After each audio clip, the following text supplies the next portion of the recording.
So, when people talk about Arcane, they tend to go in one of two directions. Oh my god, Becky, look at her art. It is so big. Pretty art, pretty girls, pretty pops, pretty thrills, side boob, so on. Or the other direction. See this obscure thing here? That's here because reasons. Such lore, many deeds. Wow.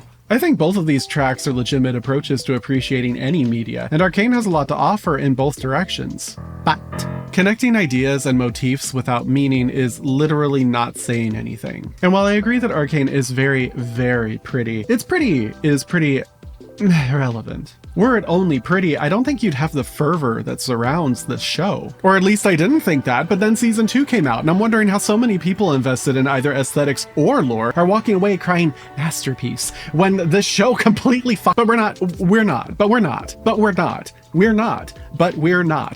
not talking season 2 here yet.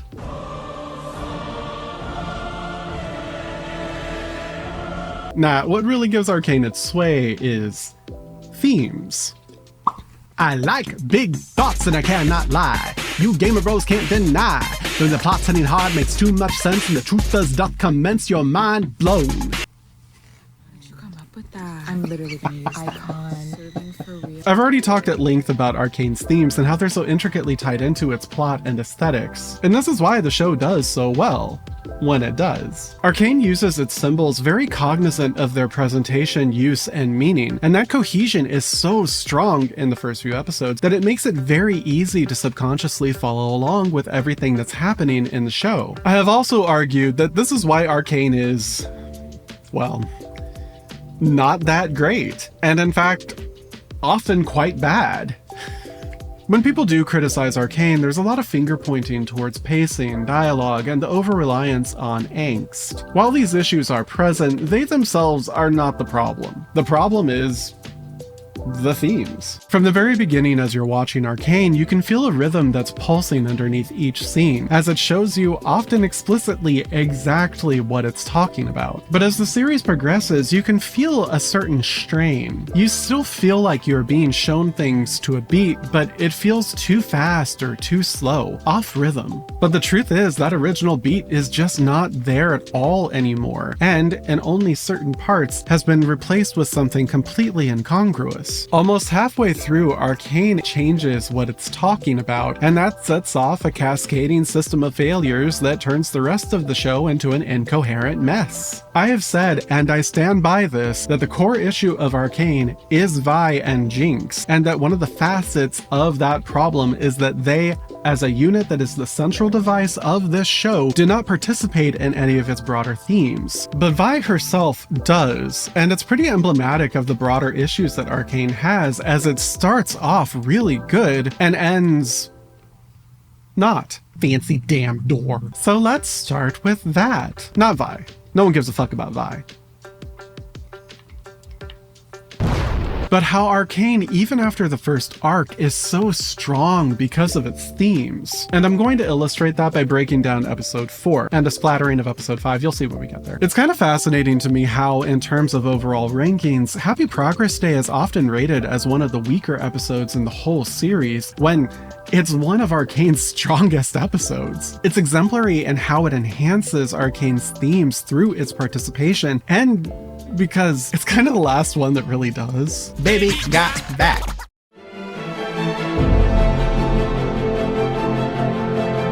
Happy Progress Day takes place on the literal in-universe holiday Progress Day, which marks the founding of Piltover and is, in this case, the city's bicentennial. So on the one hand, it is so titled because it is about the day itself. In Piltover proper, they're holding a kind of World's Fair festival. Zon is not.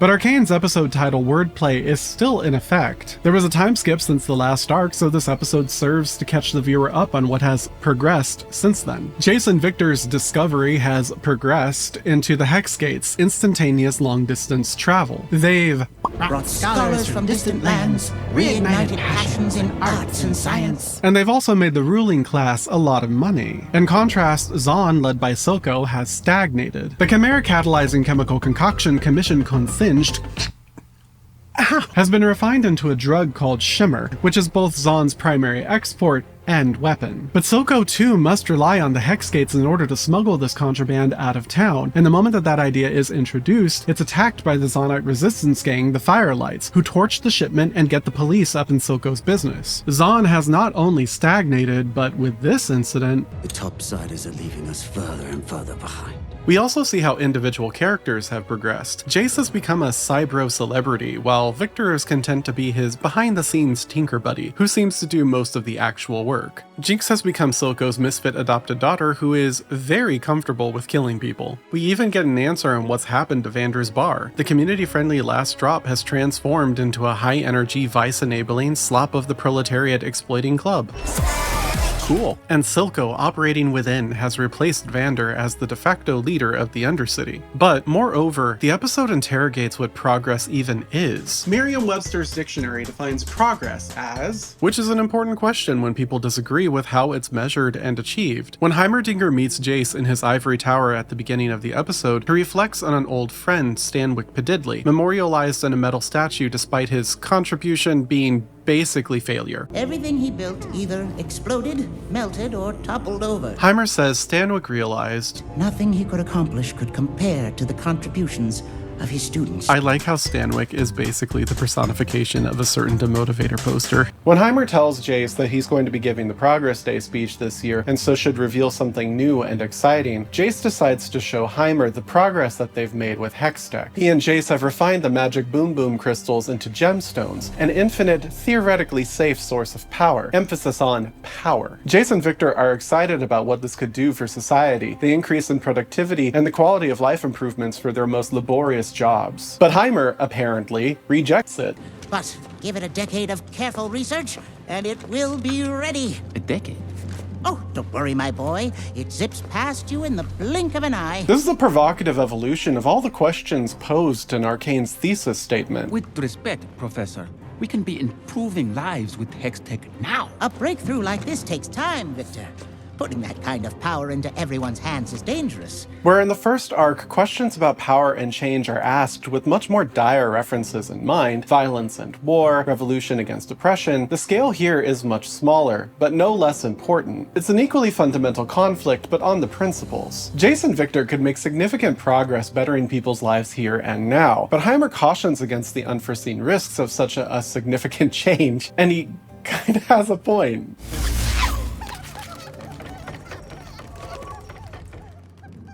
Anyway. But dear friend across the river, those questions of class divides engendering injustice and inequality is also at play here, and in a very clever way. Heimerdinger's race, the Yordles, have a weird relationship with time, where it doesn't really affect them. Heimerdinger himself is at least centuries old. I am now 307 years old. And that kind of privilege heavily influences and impairs his view of the world. It adds a dimension on the question of base violence for change, because what change is worthwhile and at what cost shifts under the perspective of privilege. To Heimerdinger, spending literally your entire life failing is worthwhile because it's part of a narrative that he can see, participate in, and benefit from in ways that humans and their lifespans cannot. And when you're friends with the dean and got tenure, it's not like you're suffering. But from Viktor's perspective, a disabled Zonite who we soon discover is facing dying tragically young, who acts as the Nectiki for all of the Zonites who will continue to suffer while progress is stalled. The very definitions of cost, change, risk, and yeah, progress itself all transform. And it's interesting how it's Jayce, who is between Heimer and Viktor in terms of privilege, but from Heimer's side of the river, that gets to make the decision. And instead of sorting that out himself, he seeks advice from Mel, who has her own motivations. I've already spoken to several potential investors.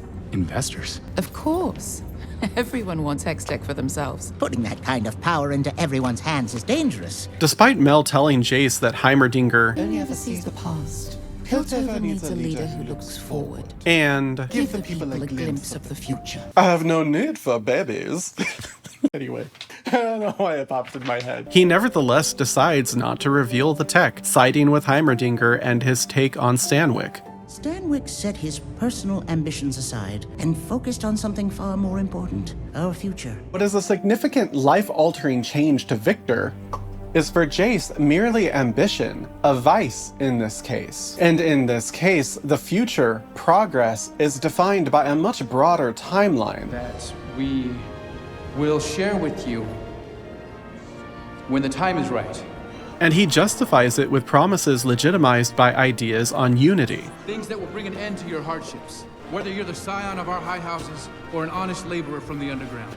We vow to keep pressing forward, for we are the city of progress, and our future is bright. He appeals to the idea that eventually things will be made better for everyone, but at costs that he does not realize are fundamentally different depending on what side of the river you're on. And it begs the question, if this is an unacceptable cost for you, what are your options to change the course Jayce has set for you? Jayce's situation reflects a more macro-level consideration of the questions these themes provoke, and the micro-individuals level is reflected by Caitlyn. Caitlyn's progressed from being one of Jayce's friends to being an enforcer, early in her career and still a low-ranking one at that. Despite this, she's pulling together a criminal investigation from her own notes and inquiries, completely unaware of the corruption of the oligarchy and the sheriff, her boss, who reports to them. Deputy Bad Guy Marcus. Although she's immediately aware of problems, inconsistencies, and injustices as she encounters them, she's stifled at every turn by powers outside her understanding. After Jinx attacks the academy and steals a gemstone, Kate goes to Stillwater Prison, Piltover's version of Alcatraz, or maybe more appropriately Riker's, to interrogate a witness. There, she finds Vi, who she elicits for help in her investigation. This is one of those lovely parallels that Dear Friend Symmetry enables playing with. Both Caitlyn, the extreme of privilege, and Vi, the extreme of poverty, are oppressed by the system they live in. Caitlyn tries to contribute to society irrespective of her privileges in the upper class, and is denied, stifled, and undermined at every turn to the point her excellent work is dismissed. Vi comes from the lowest rung of society, and is denied even contributing to it by being left in a cell to rot for doing really nothing wrong. Vi didn't do anything wrong, hey how are you? But together, united, they might be able to do some good, to contribute what little power they have to make some small material change, their own contribution to progress. The narrative crux of this episode comes when Jinx uses a catastrophic act of violence in order to steal the metaphor of power from Piltover, the gemstone, the Arcane. It completely destabilizes, changes their world, and forces these thematic questions that have been established into new lattices that demand answering. Do you have any idea what you've done? Actually, I do. And a twisted amelioration of the bridge's leitmotif plays as Jinx utters the episode's title, Happy Progress Day! Now, I don't care what the site ratings say, this is peak Arcane. And it's a damn shame.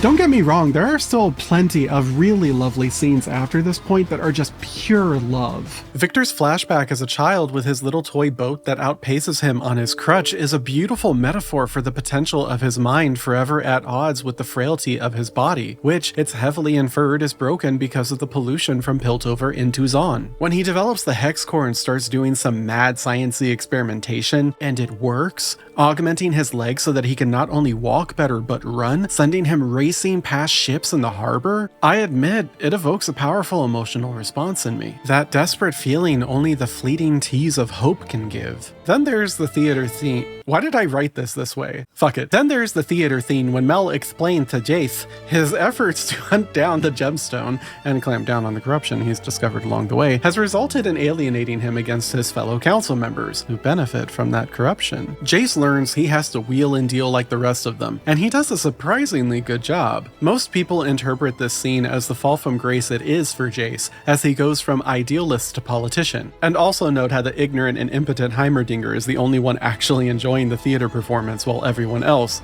plays. But not many seem to give Mel the credit she's due. Jayce may be the voice of the music, but Mel is the one playing him like a fiddle. Mel's own scene, The Fox and the Wolf, is as gorgeous as it is haunting. Mel's whole life has been an intense question on Arcane's themes on power and change. That base violence necessary to ensure things like safety and peace, where the wrong choice can have devastating consequences, all the while under the guise of predators who relish in having no mercy. Marie Antoinette didn't do anything wrong, hey how are you? But from here it stops being useful tracking themes episode by episode as Arcane becomes more and more invested in its spectacle as the narrative executes plot point by plot point, and not really in progressing any thematic ideas. among other issues. This is because Arcane's themes go through a very sudden shift as it decides to coalesce these ideas away from their logical conclusions and force them into a completely different ASIP that has become its official final theme. And the narrative has to work very hard to accomplish this. So hard, in fact, that it outright fails at points and relies on its spectacle to hide this. Now, I absolutely have a bone to pick with that official final theme. It is stupid, it is asinine, it is built on deliberate real-world parallels, and thus becomes a commentary on those real-world parallels. A commentary that is so offensively repugnant and stupid that it arguably makes Arcane a bad show on its own. But while my position is objectively correct, as I always am and always have been, a lot of other people will be subjectively wrong about it. It needs to be argued on its own merits, which demands a separate video. Because this video is not that. This video is not meant to be a verdict about the themes. It's a verdict about the writing and how it impairs the rest of this story, even the basic plot, by how it handles this thematic transition so poorly. In the most succinct way that I can accomplish this is by following the trajectories of Arcane's devices for power. The gemstones, for which there are 3. One is Jayce's and is principally concerned with safety and violence. Another is Viktor's and further delves into the mythos of the Arcane itself, as Viktor discovers that the gemstones can learn, adapt, and more. And last is Caitlyn's, the one stolen by Jinx that Kate and Vi wind up pursuing in the course of her investigation. And we're going to start with that one. Vi and Caitlyn parallel Jayce and Viktor in the opening arc, 2 people from the opposite sides of the river coming together, although they represent a much less ideal pairing. Who the hell are you? The 2 are openly antagonistic to each other. Kate because Vi's a Zonite. In what mad world would I trust someone like you? Someone like me? You people... criminal. Vi because Kate's an enforcer. Full stop. And I love it. But when Vi insinuates there's prison guard abuse going on, Can you just send in whoever's gonna kick the shit out of me so I can get on with my night? Caitlyn, increasingly aware that her view of the world is incomplete, chooses to meet Vi more than halfway, crossing literal boundaries to do so, and eventually helps secure Vi's release so they can investigate Silco together. Thus begins the blossoming of the buddy cop dynamic I could not wait for from the source material. I think these 2 have a lot they could learn from each other. To reiterate those thematic parallels, where Jayce and Viktor discuss Arcane's themes at that broad macro level, how policies and politics impact society, Caitlyn and Vi discuss them at the micro level, how individual choices are made based on practical realities, and how these too impact society. And it appropriately starts with a revolting culture shock. The principled, naive, and unforgivably posh Caitlyn is constantly at odds with Vi's brutish, sloppy, and deliberately obnoxious methods. But Vi, even after all this time, still has the benefits that comes from Zon's core essence of community, and those methods reveal to come from practical communal wisdom conditioned by self-preservational habits, which begs Caitlyn to continue actively questioning her preconceptions. When Vi ditches Caitlyn to get information on what she's really down here for, her sister, she gets sucker knife-handed by Savika's sick acrylics, and Caitlyn saves her. Vi has shown how naive, lofty ideals nevertheless enable disciplined, noble heroism, which society and individuals both need. Relying on yourself and your cynical discretion can only take you so far. Often, the only thing that's going to save you is the principled good of others, and maybe that's worth trusting in. You're an alright shot. I'm an excellent shot. And more importantly, we all get rewarded with some of the best gay romancing since Storm Pilot. You gonna help me out, Cupcake? Stop calling me that. My name is Caitlyn. But you're so sweet, like a cupcake. Shut up. Keep it suits you.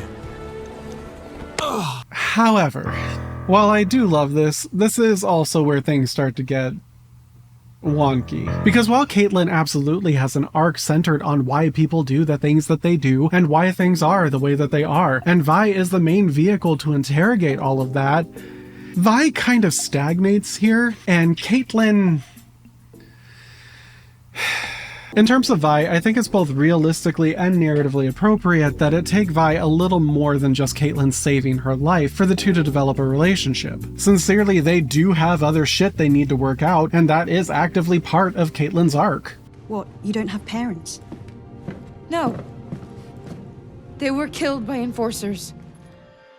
But they don't actually get resolved or even really discussed. Vi as a character is a stubborn meathead, sure, but she never actually engages Caitlyn in this hypothetical learning to trust arc. She instead harbors this consistent, almost prejudiced resentment towards Caitlyn for being an enforcer, which is only temporarily assuaged at the culmination of Caitlyn's arc when she makes this impassioned appeal that really makes Vi think, and is meant to really make you think. After which, it still never really goes anywhere with Vi.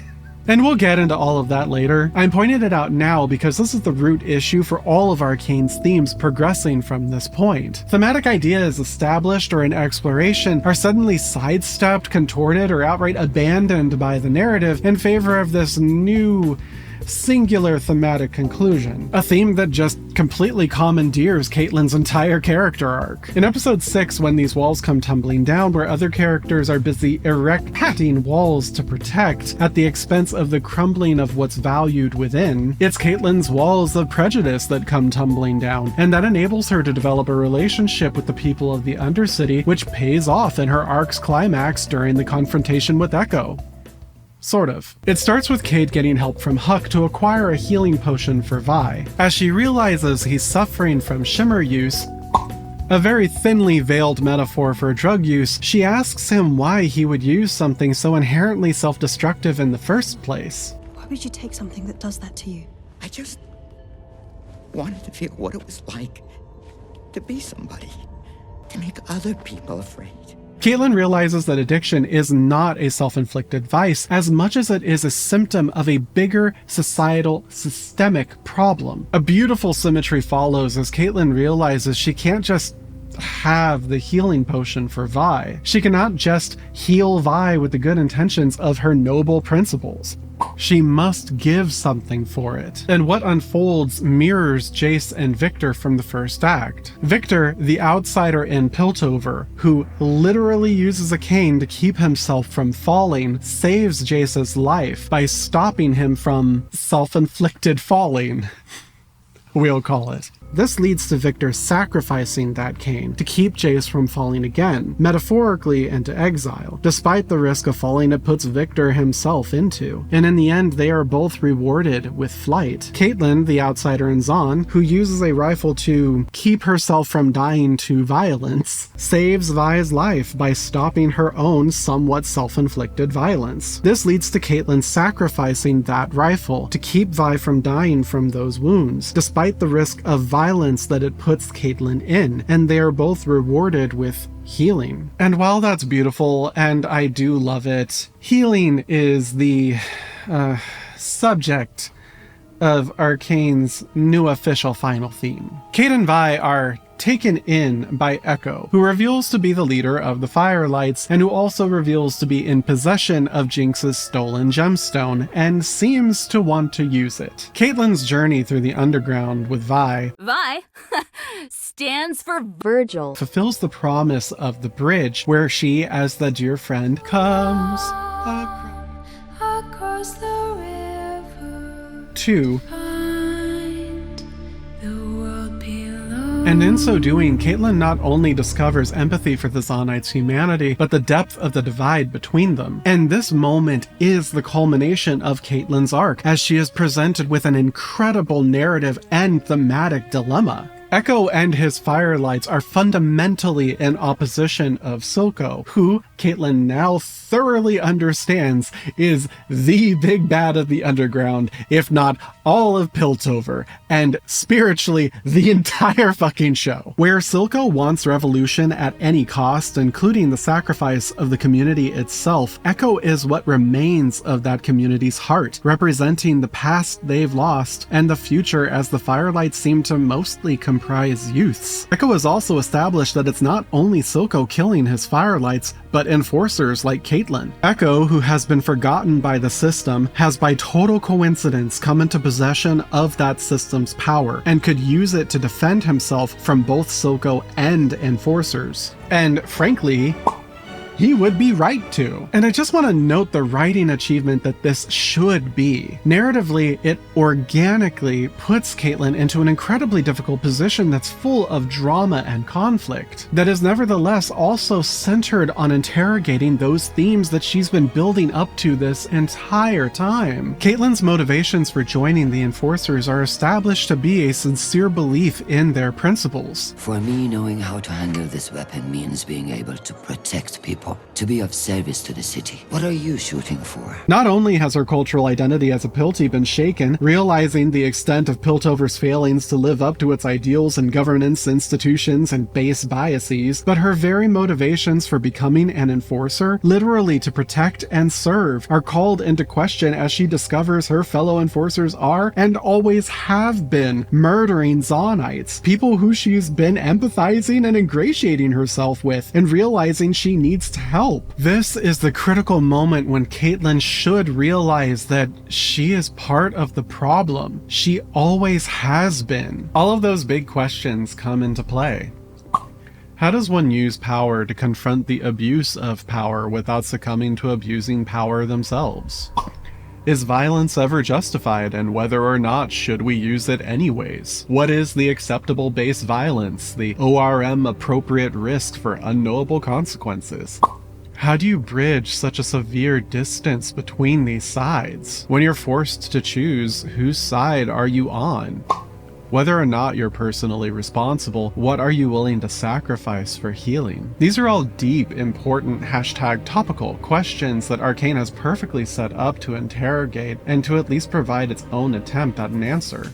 And it's a damn fucking shame because Arcane just doesn't make any attempt to answer them. It actively goes out of its way to not talk about any of that shit at all. Okay, that's not entirely fair. It does say this. We could beat Silco with this. That won't solve things. Easy for you to say. Your people aren't dying all around you. Echo, it's wrong what's been done to you. You'd be well within your rights to keep it. I couldn't blame you. But if you do, this cycle of violence will never stop. This city needs healing. This is what we call contrivance. Merriam-Webster's dictionary defines contrivance as, if you're not artistically paying attention like some of us might be doing, then it probably feels like Arcane is trying to say something here. And indeed, on the surface, Arcane is in fact saying something, although it is not saying that much, and what it does wind up actually saying is pretty fucking awful, so. Sudden cat appears. Sudden cat name.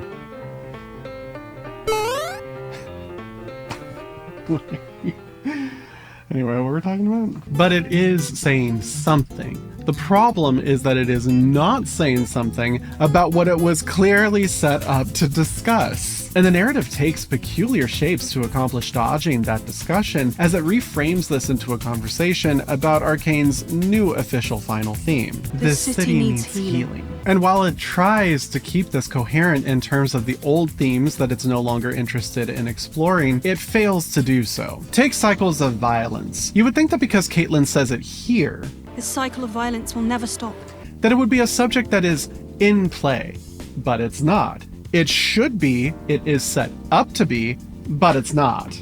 At least not in any meaningful way that we've been discussing thus far. What exactly is the cycle of violence Caitlyn refers to? Echo explicitly states that his target would not be Enforcers, but Silco. Therefore, Dear Friend Across the River is not even in play because only one side of the river is even involved. You can instead argue it's about internal cycles of violence, the broken foundations that Zon builds each new generation on. But that doesn't make sense because 1, Caitlyn don't know shit about any of that, and 2, it could only work with a specific narrative parallel that is absurd on its premise. Echo's desperate struggle with Silco does not mirror Silco's conflict with Vander in any way whatsoever. It is not another iteration of a cycle of violence. It is not a cycle of violence at all. This is a child-murdering crime lord with vastly superior resources, including the Enforcers themselves, systematically stamping out a resistance that is thematically representative of what is left of the spirit of Zon's community. Echo is not committing a cycle of of violence. He is demonstrating the nobility of defiance in survival. And I know I'm waxing weirdly poetic about this, it's just that this somehow manages to become a consistent issue of criticism when it comes to this show. So,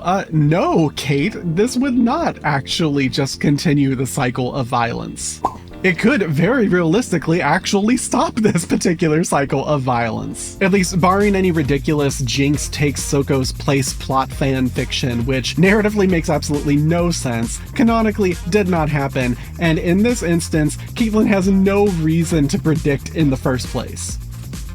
This may sound like I'm nitpicking at plot holes, but they are, in fact, contrivances, and this is an important distinction. Despite telling Caitlyn that enforcers are indeed a part of this problem, your people hunt us like animals. Echo nevertheless frames this as a fight solely with Silco. We could beat Silco with this. And that serves the purpose of excusing Caitlyn as a consideration in their conflict. But if you do, this cycle of violence will never stop. Which in turn permits Caitlyn to moralize these evils of violence without taking any accountability for her tacit approval of or outright participation in that system of violence that has been hurting Echo and Vi since childhood. With nary a stink eye from Echo and Vi in protest. There is no accountability to the government, to the police, to Piltover itself and all that it has done to the Undercity, nor for Caitlyn, who has directly benefited from it her entire life. And that beautiful symmetry from earlier where Caitlyn realizes that you can't just be given healing, that you must work for it, that it must be earned. Here, Caitlyn offers nothing but the prejudices that she should already have let go. And she asks that Echo give up violence like she did. Or at least that's what Arcane is trying to accomplish thematically saying here, as it pivots with a bow into its new official final theme. This city needs healing. But the truth is, Caitlyn is not asking Echo to give up violence. She's asking him to sacrifice power. Power that could give him security. And we have already established how security, like violence, like power, means radically different things depending on what side of the river you're on. People need to feel safe. Yeah. Topside people. And I can't stress enough that the device of power that is in Echo's hands has been established as a commentary on that difference, on that divide, on that unequal treatment. That's the theme. That's the whole fucking point of the theme of these devices of power. What about our pledge to improve lives for those in need? For the Undercity. Soon we can do everything. Soon? There are people who need our help now. It is a deeply hypocritical position for Caitlyn to take, and I cannot believe that they went with this as though it was a crowning moment of heartwarming awesome for her. The sun has come. God agrees with me. We know intuitively that practically speaking, Caitlyn doesn't really have an argument for why she's invested in the gemstone other than that it is stolen property, which is incongruous with both the themes that were established and with this new theme because practically we understand this does not help Echo and does not actually achieve healing. So despite everything, Echo, moved by Caitlyn's healing empowered impassioned plea, just abandons what power has fallen into his hands and capitulates. Caitlyn champions Arcane's new official final theme and heals the situation with Echo and Vi, and together they depart to heal the city. Now, to be fair to Caitlyn and this scene, she does agree to Echo delivering the gemstone to the council himself, a symbolic speaking truth to power kind of thing, I guess. Only that doesn't really work out, so... She does give a pretty good standing in for him, sort of. Well, but in order to talk about that, we gotta talk about...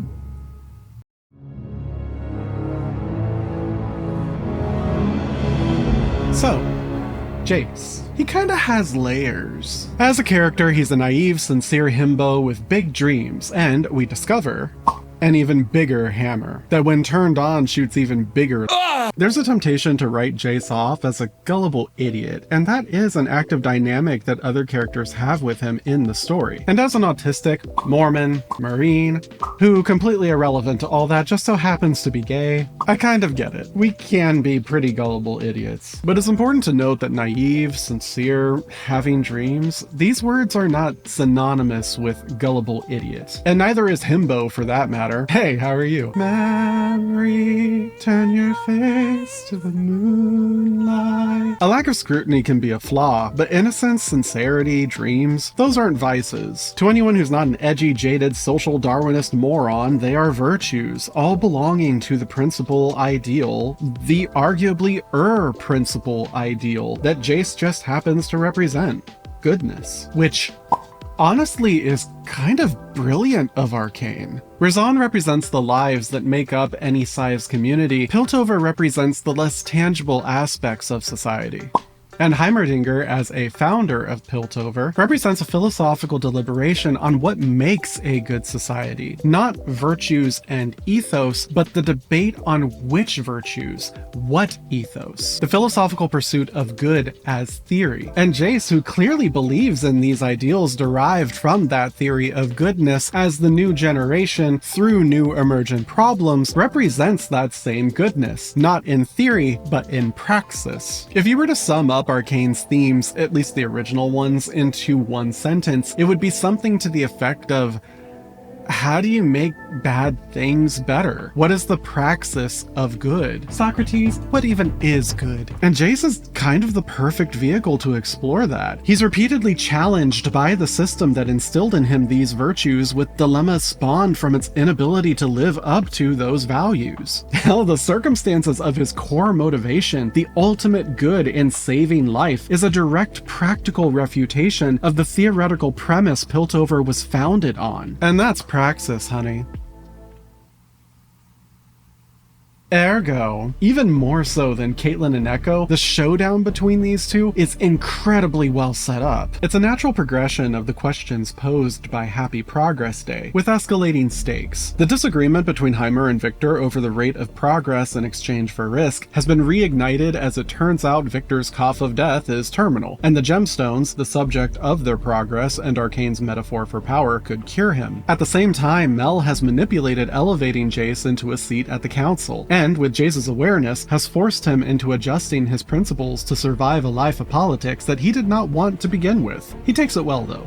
Jayce's distrust of the system manifests after Jinx steals the gemstone. Jayce and Viktor both appear before the council to address the situation, but Jayce, convinced by Heimerdinger's appeal to temperance, and obviously without consulting Viktor, says he's willing to cancel their Hextech projects for the sake of Piltover's security. And he's immediately rebuffed. Have you lost your mind? The impact on the economy affects everyone. Thousands would lose their income. And while the greed of some counselors is implied, there are legitimate geopolitical concerns here. Am I to tell the Noxians their next shipment of wine will be vinegar? Even Heimerdinger is perplexed. You would sacrifice your life's work? Jayce learns very quickly that what is theoretically good is not necessarily the right thing to do, and more subtly that where Mel is and has always been somewhat manipulative with opaque motives, she has also always been effective. Heimerdinger, who, let's be real, has also been manipulating Jayce, is not only often wrong, but hypocritical. When Jayce seeks Heimerdinger's advice to help Viktor, Heimer is distracted and horrified by the gemstone's corrupted appearance, reflecting the apocalypse from his traumas of yore. Where before Jayce was so ignorant that he didn't even realize Viktor could have a reason to contest Heimer's tempered caution, now that it affects Jayce personally, he champions Viktor's cause. It's that thing. It must be destroyed. No, I won't let you. This is a violation of the ethos. I will have it destroyed one way or another. Jayce, fed up with Heimerdinger, refuses his old mentor and emulates his new one. That's for the council to decide. That's your opinion. We'll see if the council agrees. And this is not a bad thing. To anyone paying attention in class, it was immediately obvious where this was going. I need to get ready.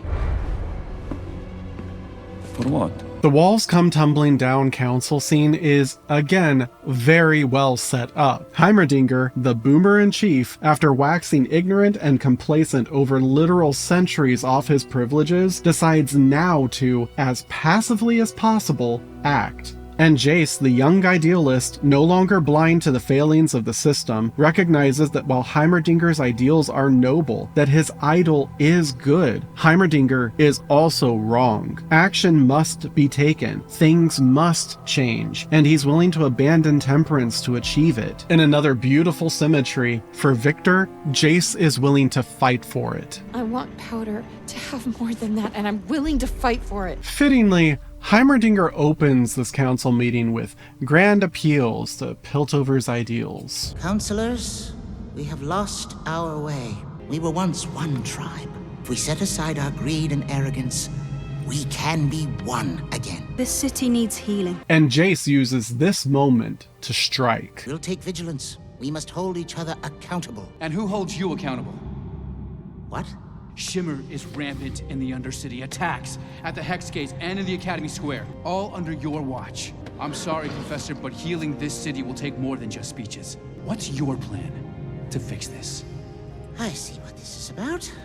Your Hextech projects need more time, more safeguards. All right, pause. Like Caitlyn and Echo, there is a clusterfuck of narrative and thematic inconsistencies happening here, ultimately caused by Arcane abandoning the thematic ideas that set up this moment to contort it into a shape fitting its new official final theme. This city needs healing. For starters, despite the fact that Viktor's mad science is the catalyst for this scene, it's never brought up and seems to be actively avoided. Heimerdinger starts with evoking unity and making appeals to the mutual accountability of the ethos, so it could be argued that he's setting up the battlefield in his favor, but Jayce, savvier from Mel's instruction, strikes first. But when struck, Heimerdinger is blindsided. What?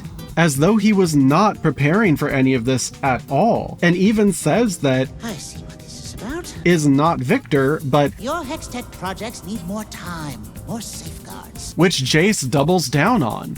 Humans don't live for centuries. We can't wait for progress. This track of dialogue would actually work pretty well for the themes these characters were set up to discuss. The stagnancy of the privileged old guard versus the new generation's impulsiveness to do something now, but only if we remove the current impetus for this scene, the violation of the ethos that is Viktor's hex core, and instead make it work with what these characters were actually fighting about from the beginning. The arcane is dangerous, Jayce. Science cannot control it. Versus, we could be improving lives with Hextech now. This should be connecting Dear Friend Across the River with cycles of violence as the reason for Shimmer is rampant in the Undercity. Attacks at the Hex Gates and in the Academy Square is because of the Council's practical failings, which are ultimately Heimerdinger's responsibility. All under your watch. It would make sense for Jayce to challenge Heimerdinger in the way he does for those thematic purposes, but he doesn't. Jayce doesn't actually challenge Heimerdinger at all, because Heimerdinger offers addressing the failures of the Council as his opening statement. If we set aside our greed and arrogance, we can be one again. We must hold each other accountable. Making Jayce's attack a complete non sequitur, at least in terms of the pre-established themes. Arcane has gone through pains to communicate how Heimerdinger is part of that corruption, by illustrating how detached and ignorant of it he is, and how that enables it. This scene only sort of works if we include Viktor's dilemma, which Heimerdinger conveniently forgets about. Again, these are not plot holes, these are contrivances. This scene actually takes place before Caitlyn and Echo, which is in episode 7. I led with Caitlyn and Echo scene because it makes it really clear what the new theme actually is, but Jayce and Heimerdinger is the first time that it becomes really noticeable that Arcane is contorting itself in a weird shape to accommodate some other purpose. Arcane's new theme is about answering the conceit of the question that Dear Friend Across the River poses. How do you bridge the divide between divided classes? Capitalism bad. The music. People. How do you bridge the divide between divided people? Well, you bring the people together with healing. We were once one tribe. We can be one again. This city needs healing. More than I ever realized. Please, Let me help you. Yeah, but how do we actually achieve that? Not by talking about why that divide exists. We can tell that much. Yeah, but really, like, how are you going to do it? You got a plan? By stopping the cycles of violence. And what do we mean by violence? I have a friend on the council. Taking literally any action, which is what Jayce now represents. Heimerdinger, out of nowhere, is invested in the unity of the city and opens with it because, narratively, it forces Jayce to oppose him for Viktor's sake, making Jayce the bad guy here. Heimer's previous setup as a flawed idol, the neglected ivory tower that will inevitably, catastrophically fall, is now a martyr, unjustly and ironically retired by his former mentee as Jayce falls to the same corruption that Heimer was about to try to stamp out. Heimer is even vindicated, as the reason for Jayce's betrayal, the obviously evil Hex Core, turns out to be evil, as Heimer predicted. The patient, well-tempered, experienced Heimerdinger, a young 307 years old, in the moment he comes out of his lapse of judgment to address the issues of unity affecting their city, is betrayed by Jayce, the impatient, reckless, progressive Jayce. Demands change, demands action, takes it too far, and as a direct result, everything goes to shit. And since we're already talking contrived changes in character, a segue. Mel goes through her own strange transformations, starting about here. Originally, Mel was a Piltovian foil to Zaun's Silco, the two being the boss villains of Arcane's story. Both are representative of aesthetics and ideas central to Dear Friend Across the River. And naturally, Capitalism Bad, the musical! Both are a kind of exploration on the nature of oppressors. Anyway, this is kind of an ad-lib, so I'm having trouble saying it. It's just that it's interesting how when you think about it, Silco explores the way that, like, a community winds up eating itself when it is under oppression. It's kind of reflective of the way that poverty breeds things like crime, gang violence, etc., etc. Silco is thus both a victim of oppression and becomes an oppressor himself. Mel is a lot more straightforward. Mel is essentially just a venture capitalist. As a counselor, you will have the resources necessary to protect all our investments. Even though Silco's aesthetic kind of lends equally towards that Gilded Age mobster and robber baron, the real robber baron here is Mel. And for you people out there saying I read too deep on this, They insist business is steady. Steady is stagnant, Allura. it's not subtle. But it's about here that Mel as a device in this story starts waffling in many dimensions. After the council scene, Mel, despite being disturbed by Jayce, her naive puppet suddenly and decisively striking down the leader of the council, switches gears from moneyed establishment politician to military-industrial complex lobbyist, and starts pressuring Jayce to turn Hex Tech into weapons. She gestures at the possibility of an attack from the Undercity as an excuse, but in reality is to set up Piltover with weapons either for deterrence against or outright war with jealous neighbors like Noxus. Sort of. Thematically, this is an escalation of those questions about base violence, particularly in those subjects of helping the impoverished with better lives, now in direct competition with preventing violence. If you want to get really nerdy about this shit, where Jayce and Heimerdinger represent praxis and theory on goodness in a deontological kind of way, Mel and Viktor represent a more utilitarian exploration. And from a certain sociological lens, they're appropriately complete opposites of each other. But that's an exploration we're not going to get into right now, because it is intuitive that Mel goes from venture capitalist to military-industrial complex lobbyist. It is not necessarily intuitive that Viktor go from essentially socialist to pacifist. Anyways, Mel wants weapons, and Viktor, whose theme is bettering lives now, is immediately against all this. Absolutely not. That is not why we invented Hextech. But Mel's background shows us what happens to societies that cannot defend themselves from malefactors, and the scene preceding this one sets up the threat of the exact source of that awareness. Her mother. And this is one of those moments where Arcane is rich with theme, metaphor, nuance, so on, and it would have been really interesting to see where it would have wound up going with all of this. There's obviously meant to be a provocative commentary happening here, because Mel literally talks over Viktor and asserts a recurring motif that the choice is Jayce's. The decision is yours. From the beginning, it's unclear what Mel's true goals are, which is great. We stand enigmatic villains. I'm not actually a nobleman. No one is under obligation to call me lord. And yet everyone does.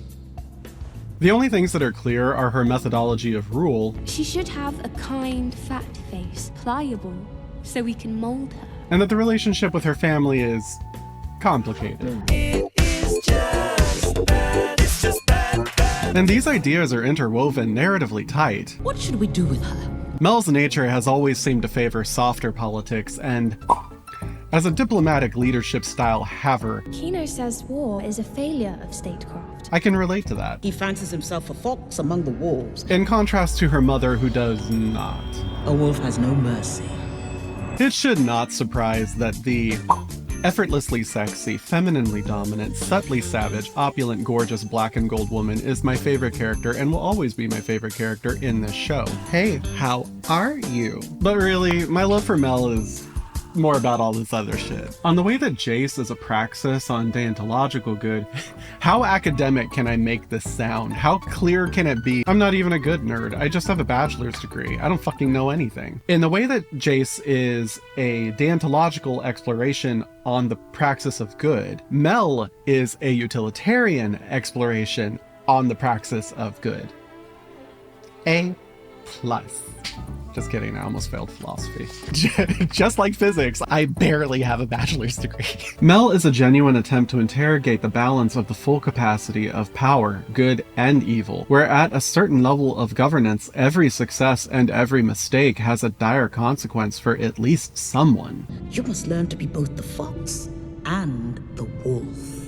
But there's a point where Arcane seems to have forgotten that Mel's primary function as a device was a representation of oligarchy. Sometimes it seems it forgot that she was a villain at all, which is not to say that she can't stop being a villain. We love a good redemption arc here. Heel face turns all around. Zuko, Black Arachnia, the Christmas Tree Ranger, rest in peace. They're some of my favorite characters of all time. And they should be yours too. That will be on the test. And how Mel's about face is instigated, with Jayce's completely oblivious innocence disarming Mel. Amaerendes, I don't think I'm saying it right, perfectly illustrates how naivete, innocence, himboism are not vices. The issue is that there are just moments where it feels like Arcane wants you to forget or wants to pretend like Mel never was a villain. This moment with Viktor serves to sanitize the class warfare elements of her thematic device, to replace it with the violence and healing theme, which is enunciated after she leaves as Viktor bickers with Jayce about it. We agreed Hextech was to improve lives, not to take them. We may not have a choice.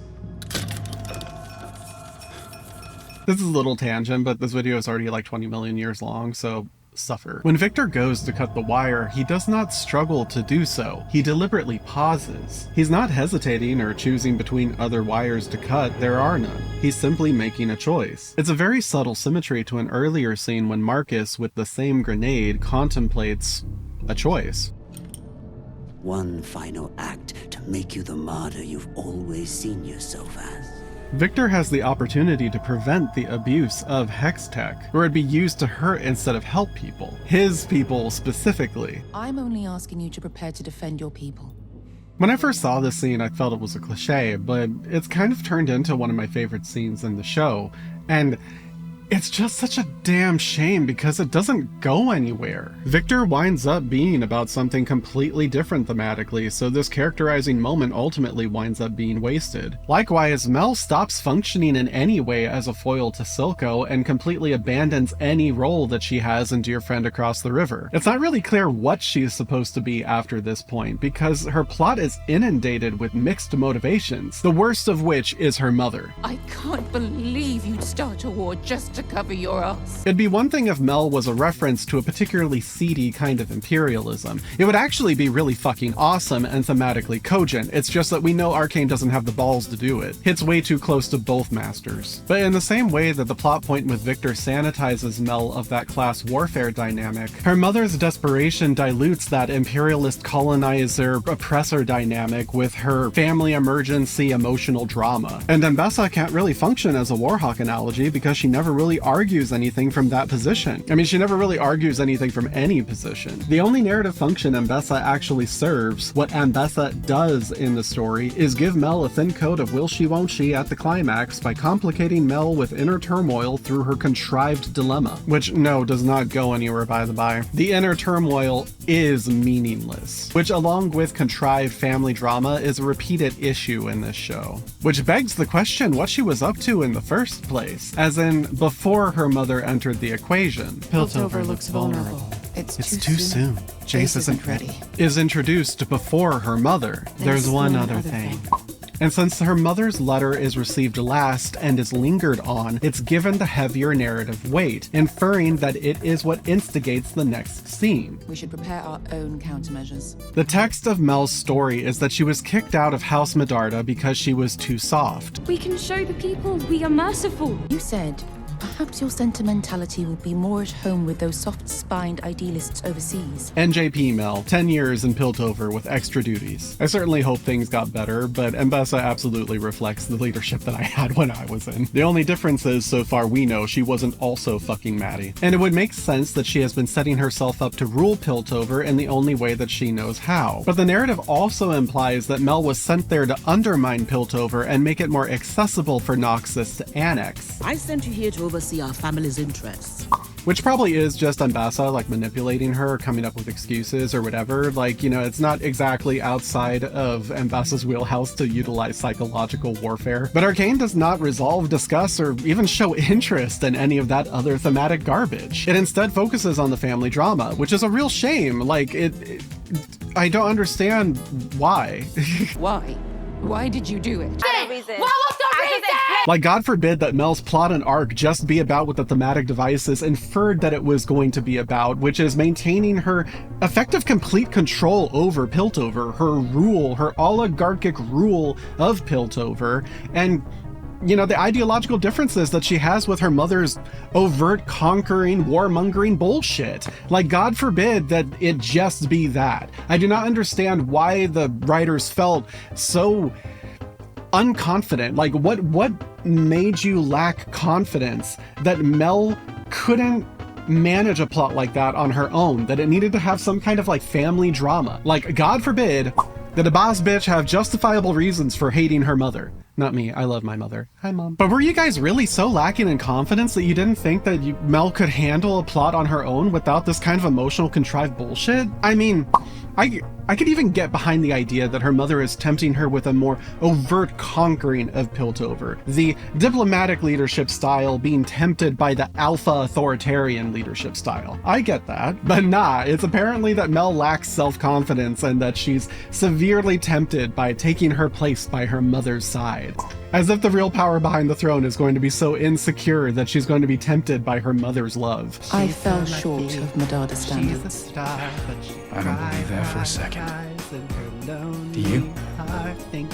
Anyway, like, my point is just that it feels really strange that there was so much obvious thematic potential and direction that they were going with, and at the last second they just insert all of this weird emotionality that does not say anything and does not really go anywhere. And you kind of just get this feeling like all of this inconsistency is really because they just really want to keep Mel sympathetic. Like, yeah, I want to talk shit and say that the writers just lacked confidence that they would be able to pull off whatever it was they were doing before, and I absolutely believe that the writers lack the balls to actually take these themes to their logical conclusions, but when it comes to Mel, it just feels like she was a breakout character and they just wanted to keep her sympathetic.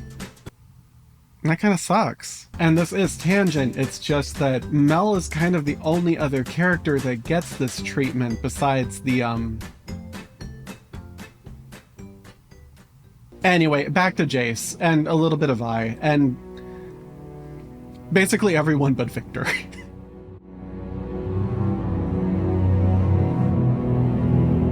All of this culminates into the Oil and Water Council scene when Caitlyn arrives with Vi. She gives an impassioned account on the tribulations of the Undercity on Echo's behalf. People are starving, sick, ravaged by Shimmer. They live under the constant fear of the coordinated efforts of violent crime lords. One man leads these efforts, Silco. He believes the Undercity should be independent. He calls it the Nation of Zorn. But despite the fact that Caitlyn's points are basically the same as Jayce's from 2 episodes ago when he retired Heimerdinger, Jayce's response is centered only on who has the gemstone. This Jinx has the gemstone. Then we have to go in by force. What happened to you? I spent 1 day in the Undercity and now I have this weird affect on me accent. And I just gotta say before we get into it, this scene sucks. Like, hey dude, I did not want this. The small council scenes are my favorite in any show, but this one just fucking sucks. Like, I don't know how anyone can call this show a masterpiece when this scene alone exists. Have you ever seen any other show before? This is the best thing that's come out of anime since Sword Art Online.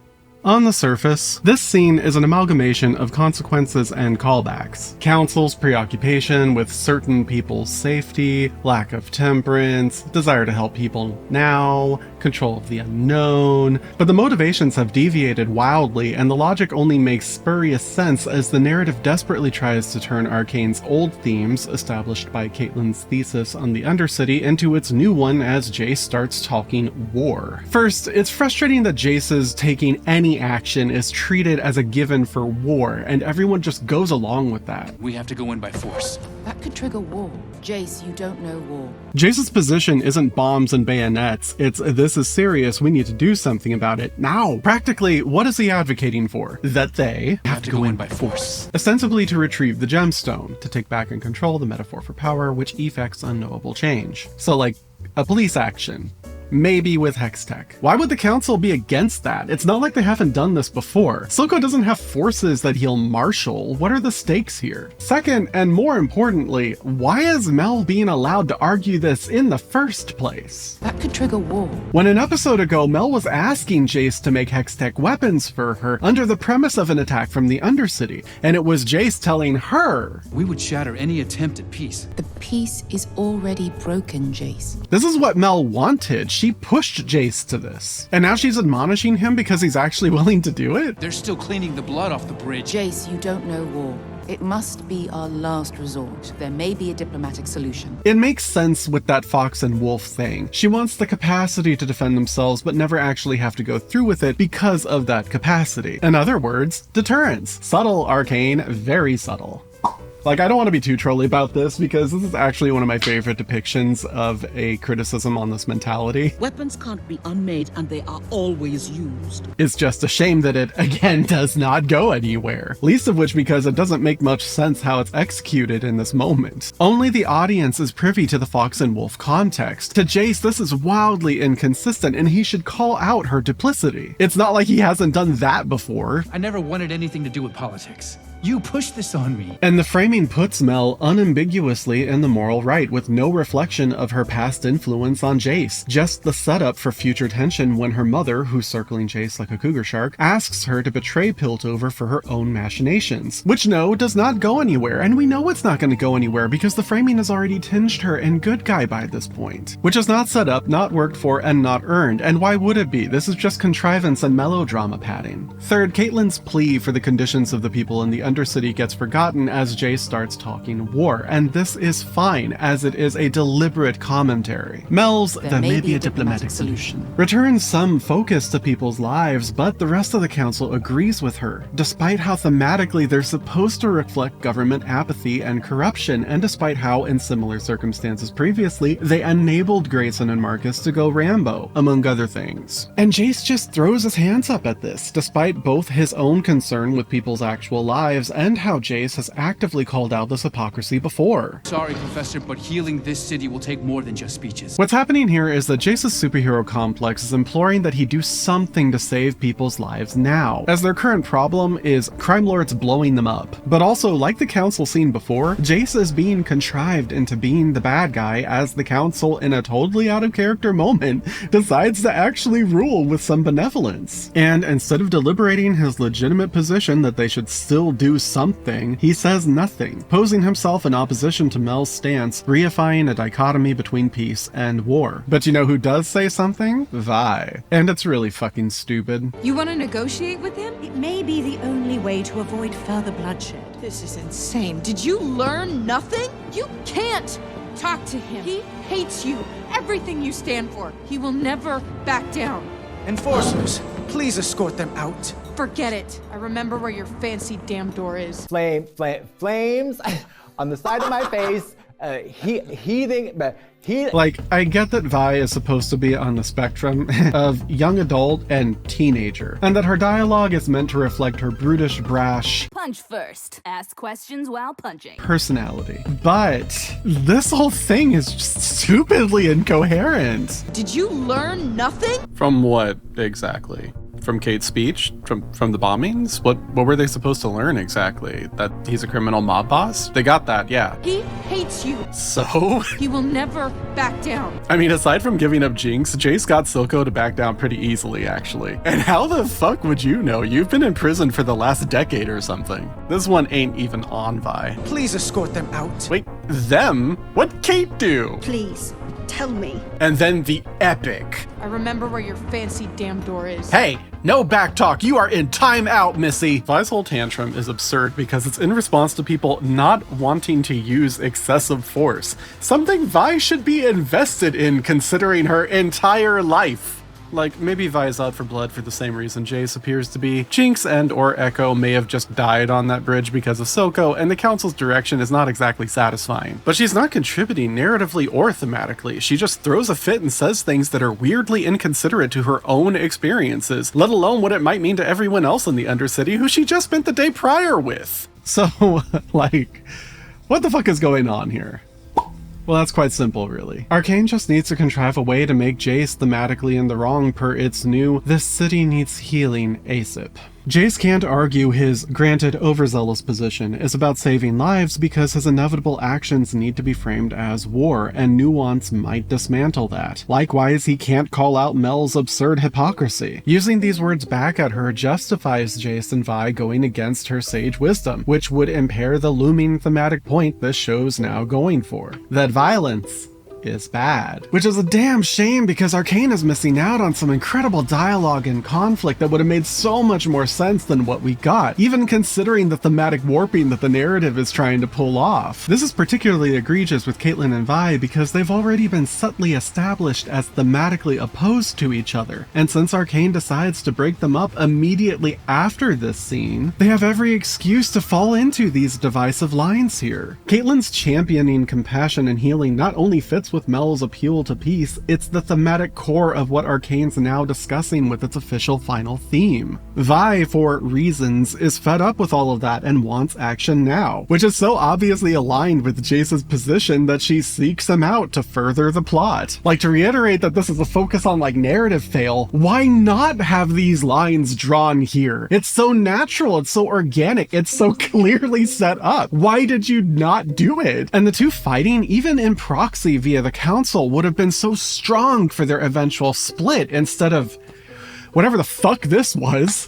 Top sides and bottom, oil and water, that's all there is. Caitlyn didn't do anything wrong, hey, how are you? Like, literally, she didn't do anything, which is the problem here. The thing that's frustrating me about this whole thing is that Arcane's writers are clearly talented, and they could have incorporated this new "the city needs healing" theme into its extant themes really any way that they wanted to. But it deliberately dodges, avoids, and contorts the plot to ensure that it touches those old themes as little as possible.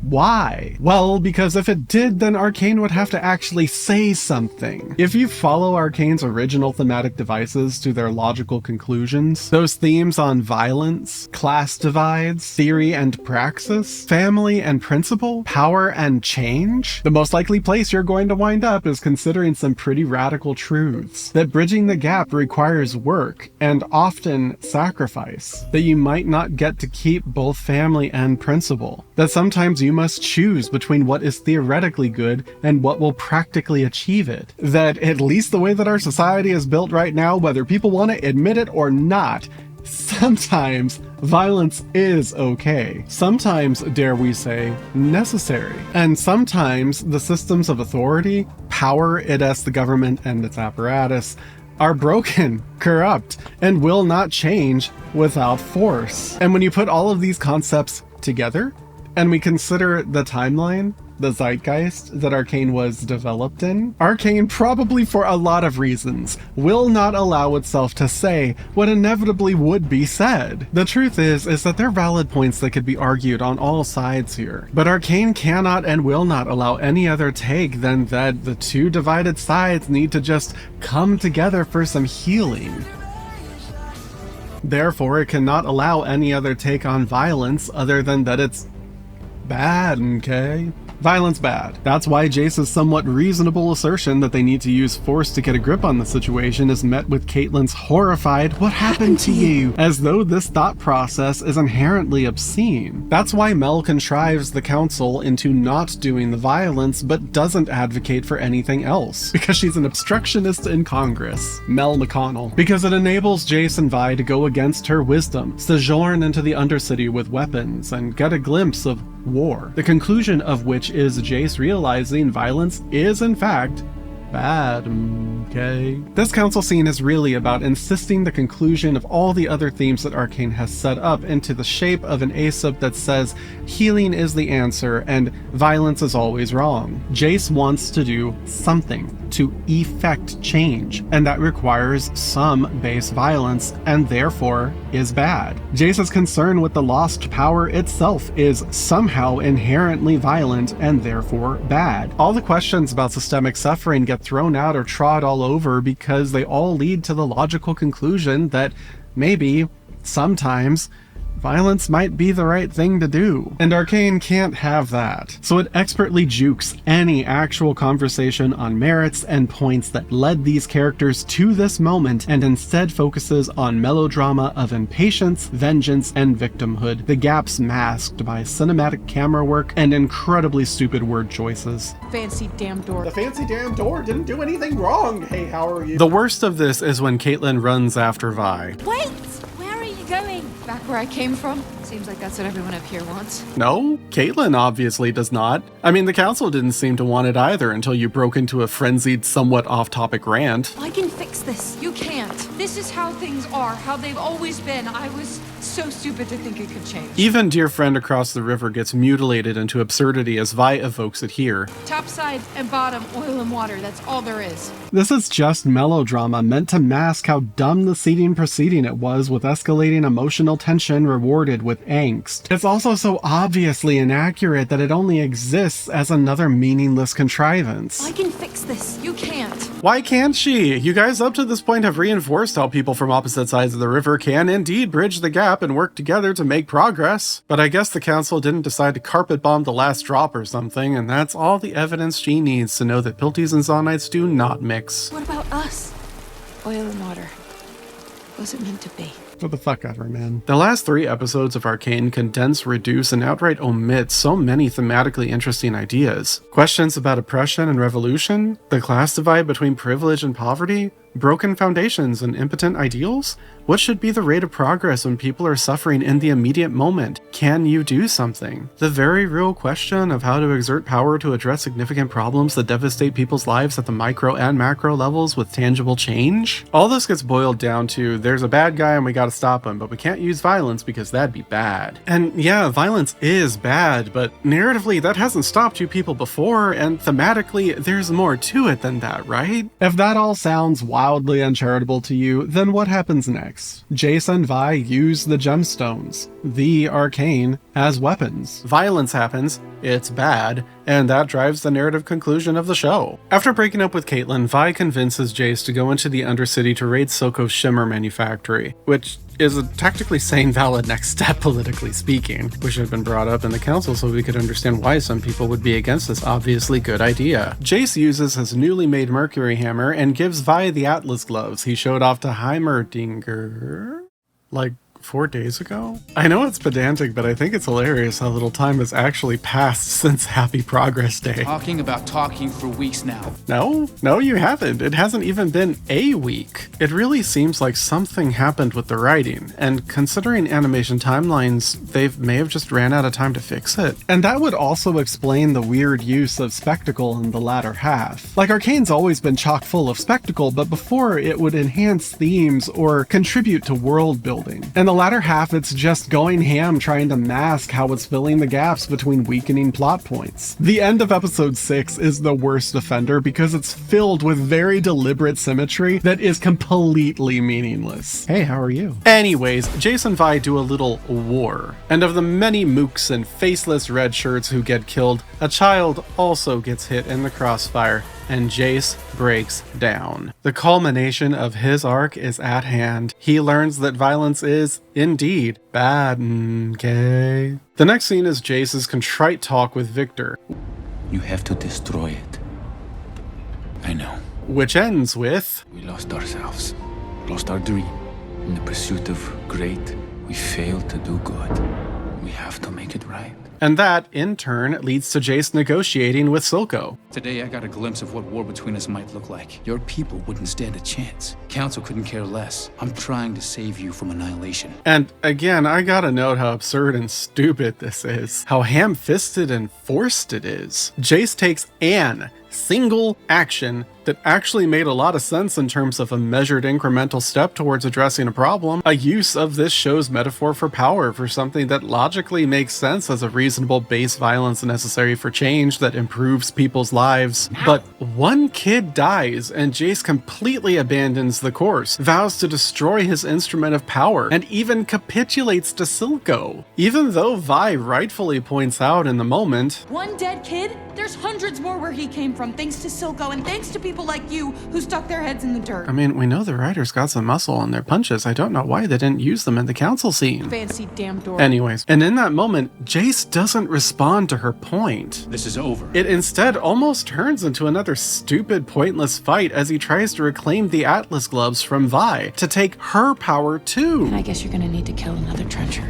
But having hit the apex of his arc, he's unwilling to commit more violence. He's so unwilling, in fact, that his negotiation with Silco is pathetically one-sided. He agrees to free trade routes, pew pew, blanket amnesty, unrestricted access to the Hexgate sovereignty, on the condition of you'll discontinue the production of Shimmer. Have there already. Return the gemstone, and I need Jinx. From here, Jayce assumes this deal is bartered and done and takes it to the final council scene where he says none of them are fit to rule. Viktor, who Jayce finally deigns to give a voice by letting him sit in his chair, acts as synecdoche for Zahn and says, Jayce has brokered a peace with Silco. And the council loses its shit. And by this point, I've given up trying to understand this show. Council couldn't care less. There may be a diplomatic solution. We would shatter any attempt at peace. Our opportunity to demonstrate our compassion is past. You're walking a fine line, Jayce. Counselors, my daughter has a unique insight. Even though we failed her in countless ways. There may be a diplomatic solution. Jayce has brokered a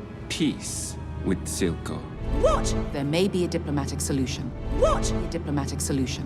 What? The narrative implies what he's proposing is offensive and how radical it is, and honestly, yeah, it is if you really think about it, but Jayce and Viktor are nevertheless framed as morally right, faces steadfast as the council members throw their own tantrum, and even Mel, having her own crisis of morality, contemplates a choice between a principled good and a practical evil. And all that's really fucking stupid. I know I said I wanted to focus on the narrative and thematic inconsistencies and how that leads into these writing failures, but I have to criticize Arcane's themes here because of how emblematically stupid they are and what they're trying to say. Jayce's peace terms are not a crowning achievement of diplomacy, they are appeasement in its worst sense. The only logical explanation for why Arcane has pretzeled itself into this shape is Dear Friend Across the River symmetry. The disparity on opposite sides of the river have been bridged again by Jayce and Viktor coming together to make it right. Finally, improving lives now. They give the Zahnites self-governance and autonomy, acquiescing Piltover's power and oppression over them, sharing its wealth, all to have Piltover and Zahn stand as equals across the river. By ceding Zahn to Silco, the guy actively killing his own people. What this scene is really doing is what Arcane has been consistently doing for 4 episodes now. Sidestepping all sense of responsibility Piltover has to actually make things right. There is no accountability for past offenses, no obligation trying to amend past harms. Instead of championing unity by seeking equality and progress, it champions secession, reifying Zaun's otherness as excuse and distraction from the moral imperative to actually fix the problems they cause and are leaving Zaun with. It is a deeply cynical take that Arcane unironically frames as an actual triumph. And when we consider the real why Arcane is doing this, the zeitgeist, I have no words for how stupid, gross, and absurd it all is. No words yet, but first.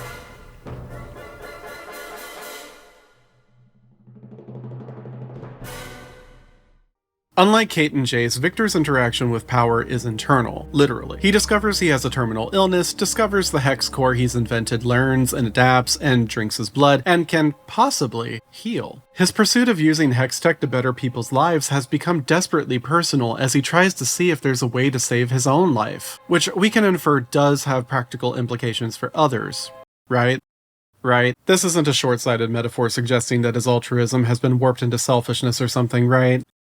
Right? I'm not even going to entertain the idea because that would be supremely lazy writing. After Viktor rejects his work, Viktor seeks out Singed, a guy Viktor knew in his youth as a mad scientist with a cute axolotl pet that he's keeping alive in a torturous state of undeath. Because the mutation must survive. This is inferred to be the source of Shimmer. Unironically, I love what Arcane did with Singed. In the lore, he works for Noxus, and during their invasion of Ionia, he pulls a Grand Apothecary Putris and catapults some plague vials into a battle, killing indiscriminately apparently for the evils. Arcane Singed is infinitely better in every way. Will it work on plants? You aren't here about the plants, are you? I know the look of a doomed man. Singed gives Viktor Shimmer to change his nature, but warns Viktor he's going down a unique, immoral path. If you take this path, they will despise you. It's a path Singed represents. Thematically, this adds another dimension on those ideas of progress and base violence, on change itself. Nature has made us intolerant to change. Viktor, you've changed. But fortunately, we have the capacity to change our nature. Which is very appropriate considering who Singed acts as a foil to. It's why I parted ways with Heimerdinger, who also added his own dimensionality 3 episodes ago, or days ago, depending on which way you look at it. Progress should not be pursued at any cost, right? What are the limits? How do we measure them? Viktor may be willing to push limits to find out so long as it's his own limits being pushed, but doesn't that beg its own questions about changing ourselves? Perhaps so fundamentally we lose who we even are? Viktor accepts the risk, uses the Shimmer, gets a shiny new leg, and he takes a jog on the pier. His science works. He cured his disability. Can he push the limits a little further and cure the rest of himself? But oh no, he's out of Shimmer! And instead of going to get more, in a moment of impatience, a lack of temperance, he tries the experiment without it, pushing the limits even further in a much bolder, riskier move we can probably all agree was, in fact, bad. And it's great storytelling. Very little is actually said, but we understand his reckless desperation even as we fear the consequences he's about to bring unto himself. It's the last gasp of what was good about Arcane. Because then...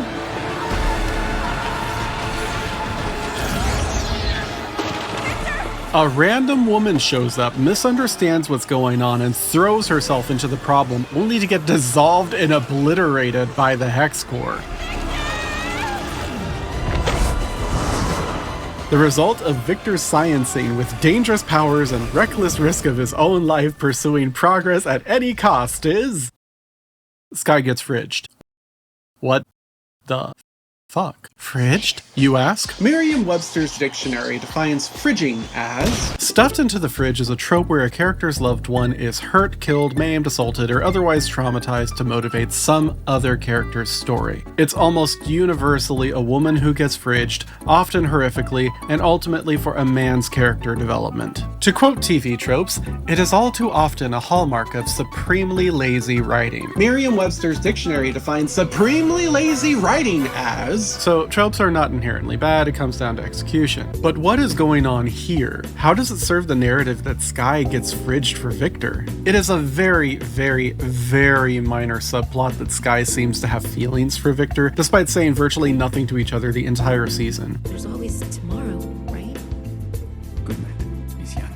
They knew each other as kids and said even less to each other then. Otherwise, she is insignificant. Sky only exists so that she can get Kisaragi'd by the Hex Core to take the punishment in his stead from his reckless use of power. There was nothing that precipitated her stumbling in at the worst time. She literally unlocks the door without knocking. Viktor's freaking naked in there. God, Mom, get out of my room! And it's so stupid how tacked on and lazy the romantic element is. I would not be surprised if she's really only here to no homo Viktor and Jayce. And if that sounds crazy to you because of the buddy cop gal pals, you clearly have no idea about the gender double standard when it comes to same-sex coupling. Case in point, Storm Pilot, the bastards. Okay, a fair shake. Maybe Sky symbolizes the way unforeseen circumstances often affect other people in ways that you could never predict. Maybe Sky symbolizes a good life in Zaun that Viktor's either missing out on or sacrificing in pursuit of this experiment. And I don't care. Fridging Sky and making Viktor care about her after the fact is not deep. It's hardly thought out. It is one of the worst evocations of angst bait, and I'm ashamed for participating in even this half-hearted attempt to legitimize it because it deserves to be condemned regardless. It's unnecessary, it's trite, it's stupid. Viktor and Sky deserved better. Viktor motions to destroy the Hex Core, but relents at the last second. Then the Hex Core retaliates anyways. Which is interesting. Like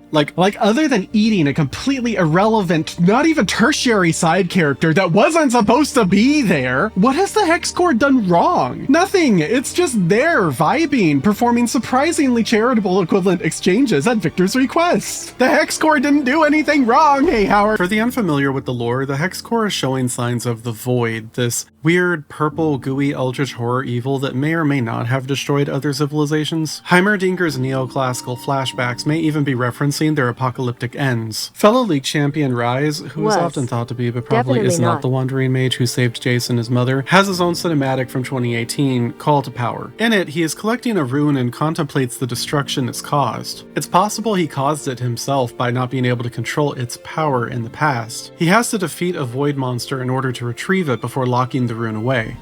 Many say I hold too much power, but the only power I truly have is the strength to let it go.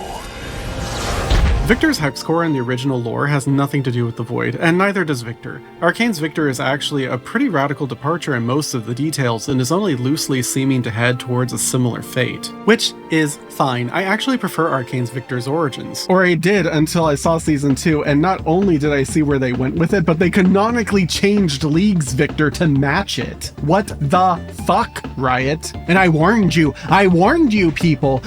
From 2 years ago and not able to, time dilation. If Jayce can do the time multiple dimension bullshit, then so can I. I warned you people. Whatever. We can't get into it. We're not getting into it. I understand that this is supposed to be like his rib cage, but like, why does it look like he has We already got into it. We're not getting into it. We can't get into it. Get me out of this. Get me out of this. We'll never escape this. Regardless, it was a choice to make the Hex Core what it is, essentially evil, which is what the Arcane is in Arcane.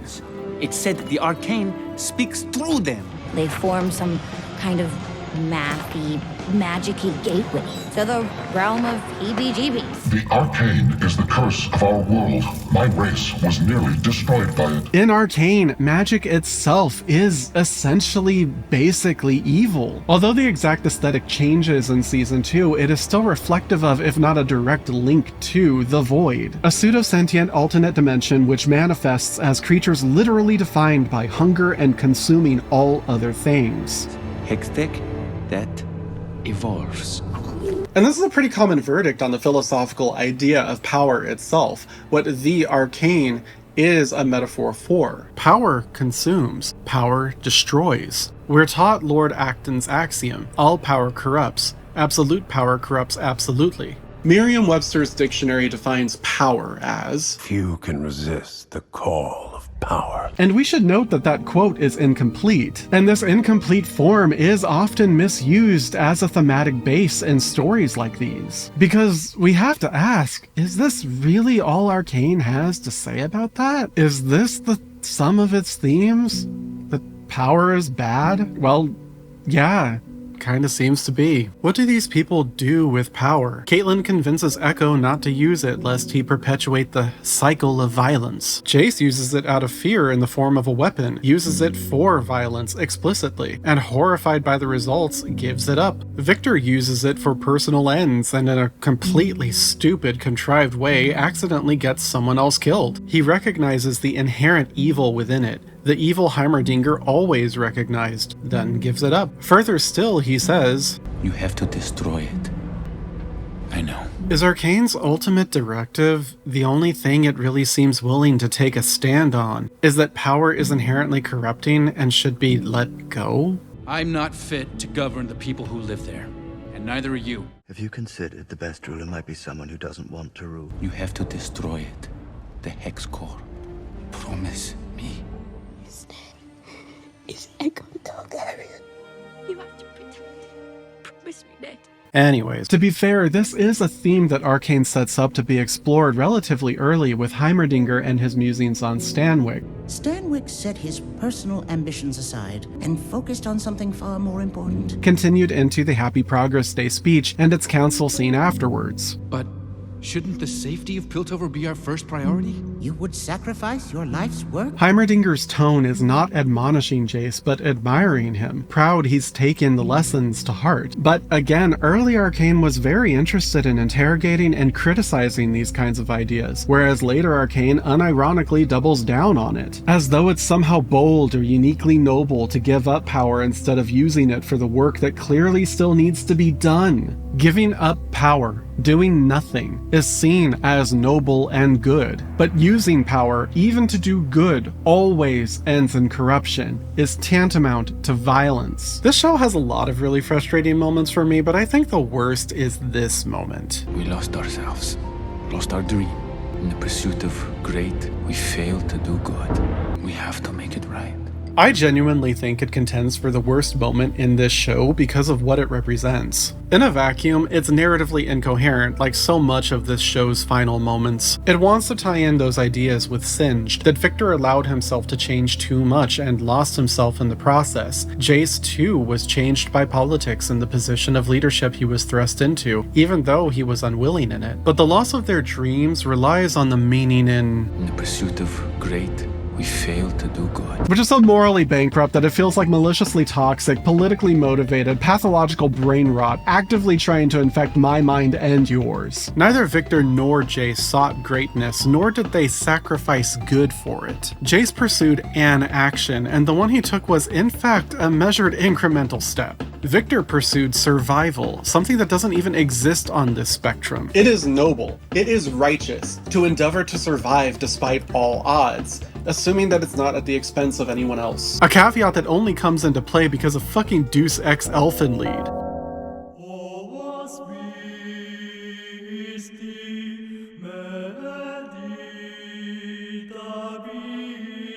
It's tempting to write it off like the other narrative garbling in previous scenes, but like them, these words serve to contort a lack of narrative cohesion and logic into a thematic goal. Pursuit of great, we failed to do good. Does not exist in a vacuum, especially in terms of the politics that Arcane surrounds itself in and embraces. It evokes the idea that when in possession of power, they were too arrogant, too unreasonable, too excessive in their demands to effect change. Which is of course nonsense considering what actually happened in the show. But worse, it is tactically absurd to imply what they did pursue was too much of anything, as though it was somehow grasping, idyllic, reckless and dangerous to themselves and others, when in truth it was practical, sincere, noble and righteous what they were trying to do. And instead of respecting the challenges and pitfalls inherent in such pursuits by representing them fairly and enabling contemplation on it, when you're going to change the world, don't ask for permission. Arcane instead chose to sidestep such nuance entirely, and condemn any other answer to every other question that Arcane began with, other than the most vapid, puritanical takes on violence and power. This city needs healing. And when we contrast it with what Arcane is derived from, when we understand what it's ultimately saying, it's kind of the worst.